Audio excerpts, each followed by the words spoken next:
உங்கள் தங்கம் வெள்ளி வைர நகைகளை விற்று பணம் பெற நம்பிக்கையான நிறுவனம் மேக்ஸ் கோல்ட். கால் 04454545545. தங்கம்னா காசு, அது விற்கணும்னா மேக்ஸ். ஒருத்தர் அரசியலுக்கு இதோ வரேன் அதோ வரேன் இப்போ வரேன் அப்போ வரேன் மேலே இருக்கிற முடிவு பண்ணுவான், காலம் எல்லாம் இது பண்ணோம், ஆனால் நான் வருவேன் நான் அப்படிலாம் சொல்லிட்டு வராமலே ஏமாத்திட்டாரு. ஒருத்தர் அரசியலுக்கு வந்தார், வந்து டிவி போட்டியெல்லாம் உடைச்சாரு, தேர்தலில் நின்னார், தடாலடியாக பார்த்தீங்கன்னா இன்றைக்கி திமுக பக்கம் சாஞ்சிட்டார். இப்படி அதாவது சினிமாவிலையும் அரசியலிலும் ரெண்டு துருவங்களாக இன்றும் பார்க்கப்படுகிற ரஜினி கமல் இல்லை கமல் ரஜினி. ஏன்னா கமல் ரஜினி தான் அவங்க போட்டிருக்காங்க, சீனியாரிட்டியில் அவர் தான், ஆனால் ரஜினி கமல் தான் சொல்லிகிட்டு இருக்காங்க. இன்றைக்கி விட்ட ப்ரோமோ அதுதான் அதையும் பேசுது.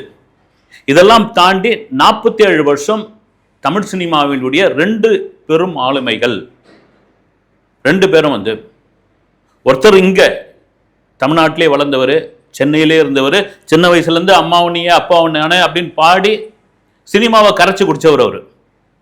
இன்னொருத்தர் கர்நாடகாவிலேருந்து பெங்களூர்லேருந்து வந்து தமிழை தத்தி தத்தி பேசி ஸ்டைலில் காமிச்சு முடியை கோதி விட்டு சிகரெட்டை தூக்கி போட்டு இவரெல்லாம் எங்கப்பா அப்படின்ற அளவுக்கு ஆரம்பத்தில் விமர்சனம் செய்யப்பட்ட பொழுது அவரே சொல்லியிருக்காரு வந்து, நான் ஏதாவது வில்லன் ரோலு கேரக்டர் ரோலு இப்படின்னு கிடச்சிட்டு ஒரு நாளைக்கு 5000 ரூபாய் அந்த காலத்தில் சம்பாதிச்சுட்டு போயிட்டு இருக்கலான்னு பார்த்தா என்ன தூக்கின்னு வந்து சூப்பர் ஸ்டார்னு ஒரு உச்சியில் வச்சுட்டாங்க. இப்படி ரெண்டு பேரும் ரஜினி கமல், கமல் ரஜினி, இந்த இருவரும் சேர்ந்து இணைந்து நடித்த படங்கள் மொத்தம் 17 படங்கள்.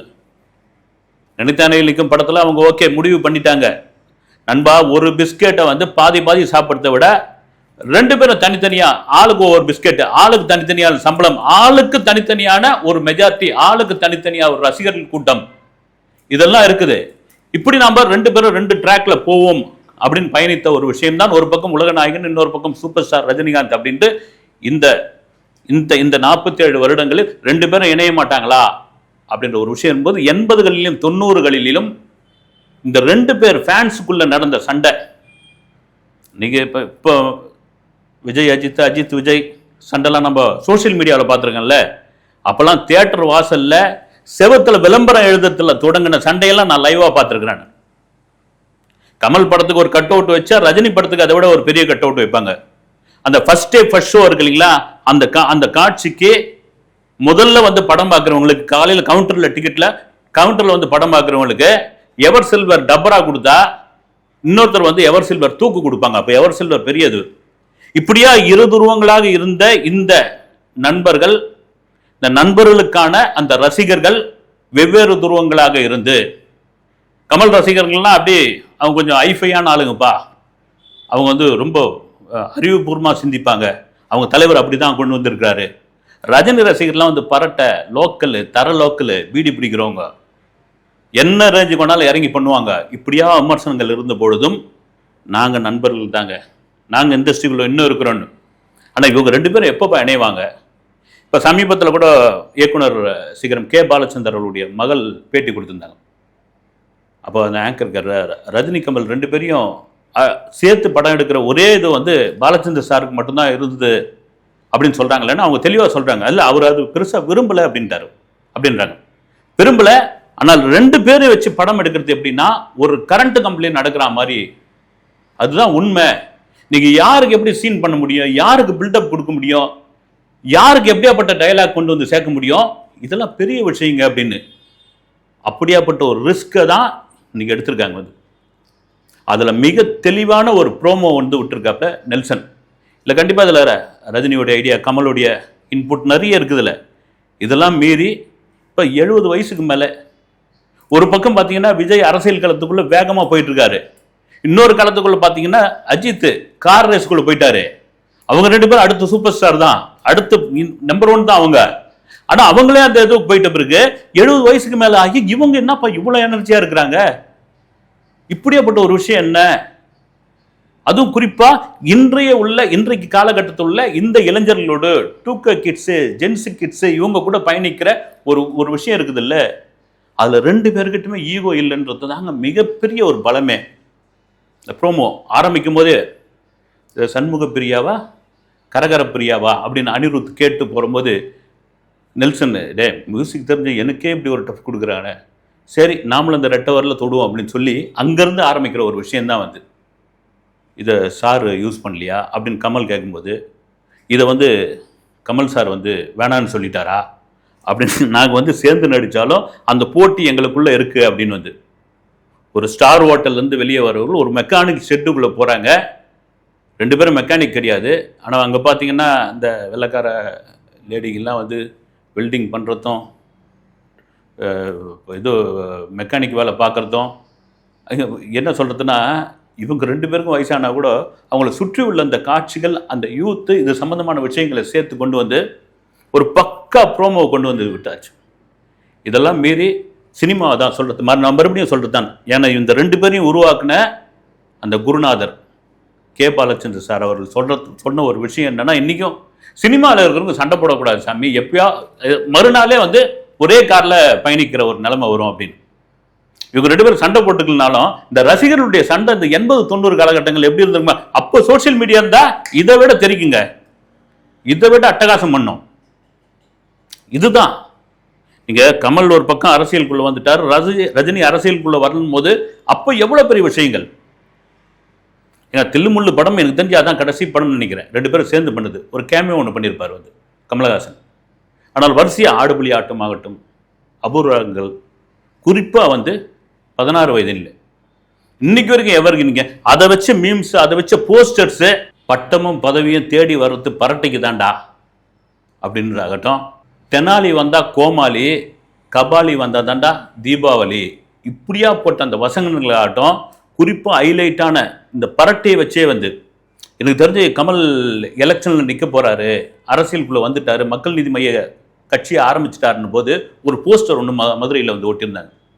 ரஜினி இப்படி வாயில் பீடி வச்சுட்டு அப்படி உட்காந்துருப்பார், பரட்டை கையை அமைக்கிட்டு இருப்பாப்ல கமல். அந்த ஸ்டில் எவர்கிரீன், அந்த படமே எவர்கிரீன். அதில் வந்து ஒரு வாசகம் போட்டிருப்பாங்க, சப்பானிக்கிட்ட பற்ற வச்சது இந்த பரட்டை தானா அப்படின்ற அளவுக்கு வந்து ஒரு வாசகம் போட்டிருப்பாங்க. கமல் அரசியலுக்குள்ளே வந்துட்டாரு, ரஜினி வரல, ரஜினி வரமாட்டேன்னு டிக்ளேர் பண்ணிட்டார். இந்த கொரோனா முடிஞ்ச பிறகு சொல்லிட்டார் அதை.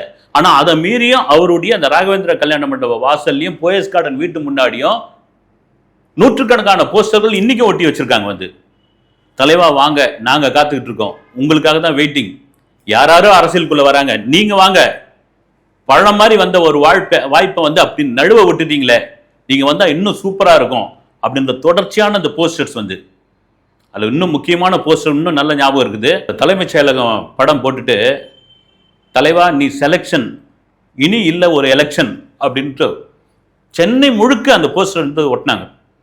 ஒரு பக்கம் கமல் வந்துட்டாரு, அவர் துணிச்சல ஆரம்பிச்சிட்டாரு, நீ ஏன் தலைவா விட்டுட்ட, நீ ரைட்டு, நீ சொல்லிட்ட, எனக்கு உடல்நிலை சரியில்லை, சூழ்நிலை சரியில்லை, சுற்றி வந்து இப்போதான் கொரோனான்ற ஒரு பெரும் தொற்றுலேருந்து மீண்டு வந்திருக்கிறோம், அரசியல் எனக்கு தெரியா வராதுன்னு சொல்லிட்டா கூட நாங்கள் உங்களை வந்து தலைமைச் செயலகத்தில் உட்கார வைக்கிறதுல ரெடியாக இருக்கிறோம், தலைவா நீ செலெக்ஷன், இனி இல்லை எலெக்ஷன் அப்படின்ற அந்த போஸ்டர் வந்து இப்படி சினிமா களத்திலும் அரசியல் களத்திலும் இரு பெரும் துருவங்களாக இருந்தவர்கள் தான் ரஜினி, கமல் ரஜினி.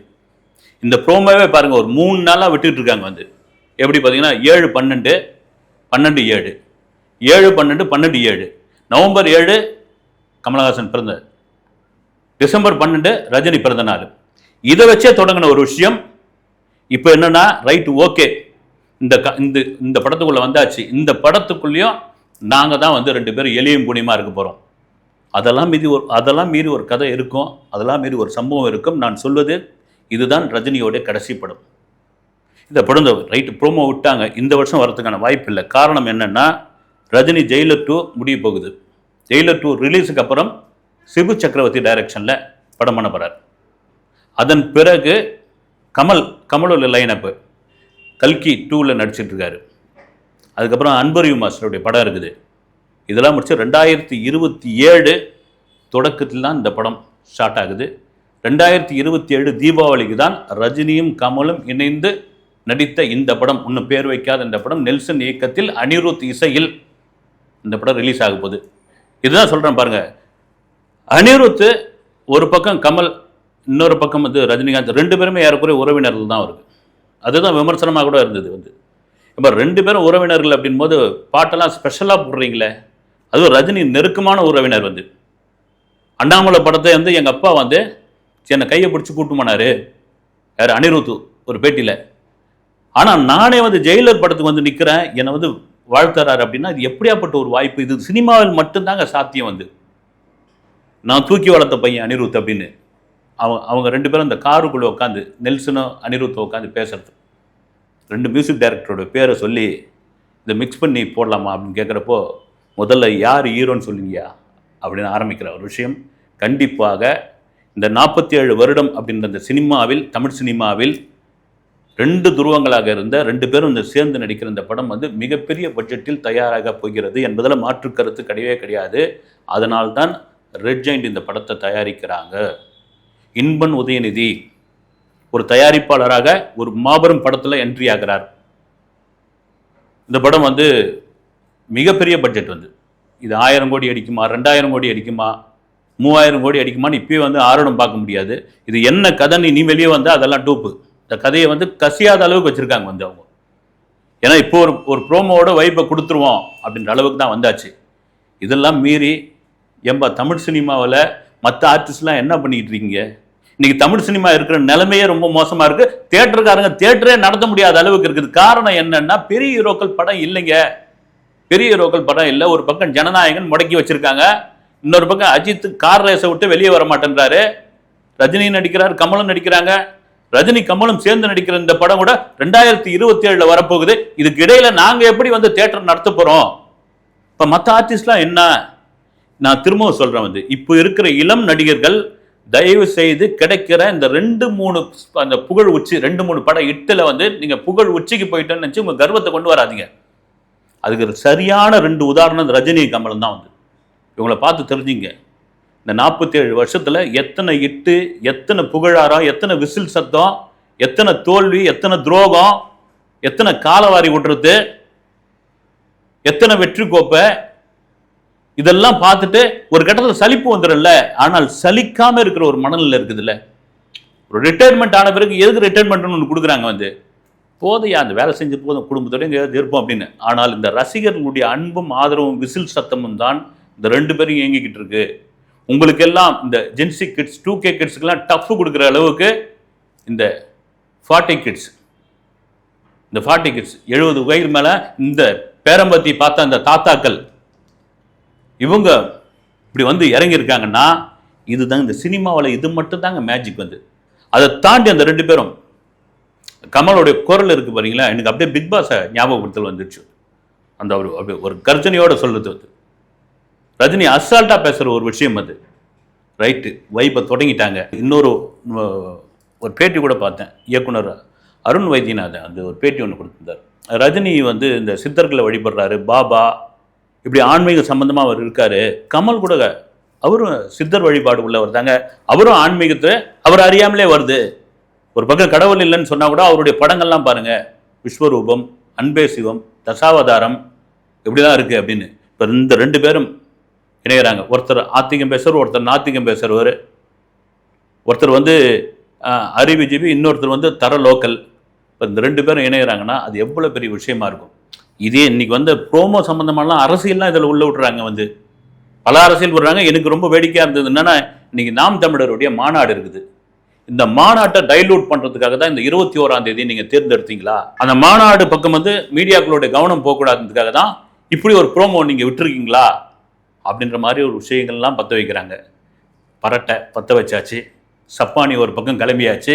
இவங்க பரட்டையும் கிடையாது, சப்பானியும் கிடையாது. அதுக்கும் மேலே இனி வரப்போகிற அடுத்தடுத்த அப்டேட்டில் என்ன, அடுத்து என்ன, இந்த படத்தினுடைய ஒரு ஒன்லைன் என்ன, இதெல்லாம் எது சம்பந்தமான ஒரு விஷயமாக இருக்க போகிறது. இது பேன் இண்டியா படமா, பேன் வேர்ல்ட் படமா, இது எவ்வளோ 1000 கோடிகள் அடிக்கப் போகிறது என்பது இனி வரும் காலங்களில், இனி வரும் வீடியோக்களில் நான் சொல்கிறேன்.